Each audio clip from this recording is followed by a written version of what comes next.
हाती पाळण्याची दोरी ती देशाचं उद्धार केली.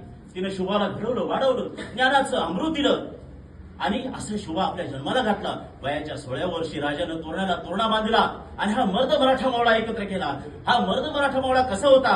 तो असा होता, अरे वाकेल पण तुटणार नाही, वाकेल पण तुटणार नाही, मरेंगे तो और भी लढेंगे. घालील सिंहाच्या जबड्यात हात, घालील सिंहाच्या जबड्यात हात, मोजील दात ही जात मराठ्याची. सह्याद्री